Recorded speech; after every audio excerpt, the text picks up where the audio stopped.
मित्रांनो, महाराष्ट्रामध्ये LLB 5 years integrated cap admission 2024-25 हे चालू झालेले आहेत. मित्रांनो, त्यासाठी तुम्हाला रिक्वायर्ड डॉक्युमेंट्स कोणकोणते आहेत, तुम्हाला त्यासाठी इम्पॉर्टंट डेट्स कोणकोणते आहेत याची माहिती मित्रांनो आपण या व्हिडिओमध्ये घेणार आहोत. तसेच मित्रांनो, पुढील अपडेट्ससाठी आपल्या चॅनलला सबस्क्राईब करा आणि तुमच्यासाठी हा व्हिडिओ अत्यंत महत्त्वपूर्ण असल्यामुळे आपल्या व्हिडिओला एक लाईक करा. तसेच मित्रांनो, आपण यानंतर ऑनलाईन ॲडमिशन घेण्यासाठी रजिस्ट्रेशन कसं करायचं यावर देखील एक व्हिडिओ अपलोड करणार आहोत. तसेच इतर पुढील अपडेट देखील आपल्या चॅनलवर तुम्हाला मिळूनच जातील. ओके, चला मित्रांनो, मग जास्त वेळ न घेता चालू करूयात आजचा व्हिडिओ. बघा मित्रांनो, तुम्हाला प्रवेश घेण्यासाठी या ठिकाणी सर्वप्रथम कॅप राऊंड 1च्या डेट्स आलेले आहेत. या ठिकाणी बघा, तुम्हाला रजिस्ट्रेशन करायचं आहे. रजिस्ट्रेशन करण्यासाठी तुम्हाला 8 जुलै ते 13 जुलै 2024 ही लास्ट तारीख आहे. ओके, त्यानंतर तुमची मेरिट लिस्ट ही 15 जुलै 2024ला डिस्प्ले केली जाईल आणि मेरिट लिस्टच्या बाबतीत तुमचे काही ग्रीव्हान्सेस असतील तर त्याकरता मित्रांनो तुम्हाला 15 जुलैपासून 17 जुलैपर्यंत तुम्हाला तुमचे ग्रीव्हान्सेस तुम्हाला त्या ठिकाणी करता येतील आणि तुमची फायनल मेरिट लिस्ट ही 19/7/2024ला लागेल आणि त्यामध्ये तुमचा कॅप राऊंड 1 हा डिक्लेअर केला जाईल. तर मित्रांनो, ह्या इम्पॉर्टंट डेट्स आहेत कॅप राऊंड 1च्या. ओके मित्रांनो, पुढील अपडेट आपण आपल्या चॅनलवर अपलोड करणारच आहोत. तर बघा मित्रांनो, तुम्हाला LLB 5 इयर्स इंटिग्रेटेड कोर्ससाठी प्रवेश घ्यायचा असेल तर तुम्हाला जे डॉक्युमेंट्स लागणार आहेत ते आपण या ठिकाणी बघणार आहोत.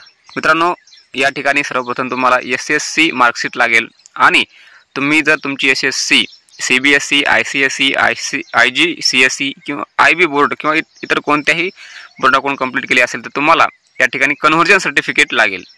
ओके, त्या कन्व्हर्जन सर्टिफिकेटची कॉपी आहे ती वेबसाईटवर डिस्प्ले केली जाईल. त्याची लिंक मी तुम्हाला देईल किंवा या ठिकाणी त्यावर देखील मी एक व्हिडिओ बनवेल की कन्व्हर्जन सर्टिफिकेट नेमकं तुम्हाला कसं बनवायचं आहे. तसंच 12वी सर्टिफिकेट लागेल तुम्हाला आणि त्याचप्रमाणे 12वीचं देखील तुम्हाला कन्व्हर्जन सर्टिफिकेट लागेल. तर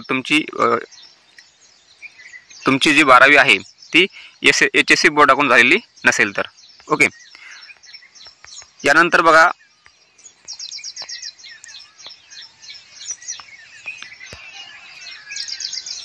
LLB 5 year CET online application form तुम्हाला लागणार आहे. तसेच MAH LLB 5 years 2024 CET score card, तुमचं CET स्कोर कार्ड देखील लागणार आहे. त्यानंतर डोमिसाईल सर्टिफिकेट देखील तुम्हाला त्या ठिकाणी ॲडमिशनसाठी ऑनलाईन फॉर्म भरते वेळेस लागणार आहे. ओके, म्हणजे डोमिसाईल नसेल तर स्कूल लिव्हिंग सर्टिफिकेट देखील चालेल. ओके, त्यानंतर बघा,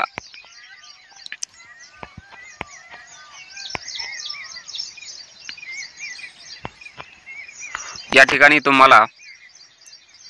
तुम्ही जर एम्प्लॉयर असाल, ओके, तर एम्प्लॉयचं सर्टिफिकेट तुम्हाला लागेल प्रोफॉर्मा ए मध्ये. ओके, प्रोफॉर्मा ए देखील तुम्हाला प्रॉस्पेक्टसमध्ये अवेलेबल आहे. या प्रॉस्पेक्टसची लिंक मी तुम्हाला डिस्क्रिप्शन बॉक्समध्ये देत आहे. त्या ठिकाणी जाऊन तुम्ही प्रॉस्पेक्टस देखील डाउनलोड करू शकता. ओके,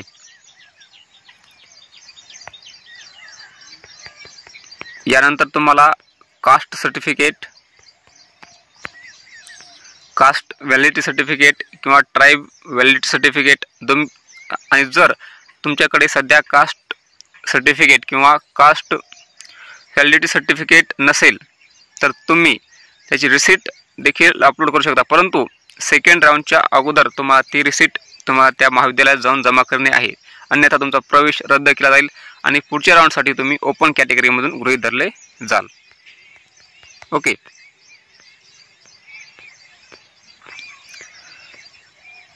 यानंतर मित्रांनो, तुम्ही जर SCBC, FIGE, DT, NTA, NTB, NTC, NTD, OBC आणि SBC प्रवर्गातून असाल तर तुम्हाला त्या ठिकाणी नॉन क्रिमी लेअर 31 मार्च 2025 पर्यंत सादर करणं आवश्यक आहे, जर तुम्ही नॉन क्रिमी लेअर गटामध्ये मोडत असाल तर. ओके, इकॉनॉमिकली विकर शैक्षणिक विद्यार्थ्यांसाठी EWS सर्टिफिकेट लागेल 2024-25 वर्षाचं. ओके, यानंतर एक सर्व्हिस वुमनचं सर्टिफिकेट लागेल ओके, त्यानंतर ॲक्टिव्ह जर सैनिक असतील पालक तुमचे तर तुम्हाला ॲक्टिव्ह डोमिसाईल सर्टिफिकेट लागेल. ओके, ॲक्टिव्ह सर्व्हिसमनचं सर्टिफिकेट लागेल किंवा ॲक्टिव्ह सर्व्हिसमनचं डोमिसाईल सर्टिफिकेट लागेल. ओके, त्यानंतर तुम्ही जर डिसेबिलिटी असाल, पर्सन्स विथ डिसेबिलिटी असाल तर तुम्हाला म्हणजे अपंगत्वाचं प्रमाणपत्र लागेल. ओके, तसेच ऑर्फन असाल तर तुम्हाला ऑर्फनचं देखील प्रमाणपत्र त्या ठिकाणी अपलोड करावं लागेल. तर अशा पद्धतीने मित्रांनो LLB 5 इयर कोर्ससाठी तुम्हाला प्रवेश घेण्यासाठी हे अत्यंत महत्त्वाचे डॉक्युमेंट्स तुम्हाला लागणार आहेत. धन्यवाद.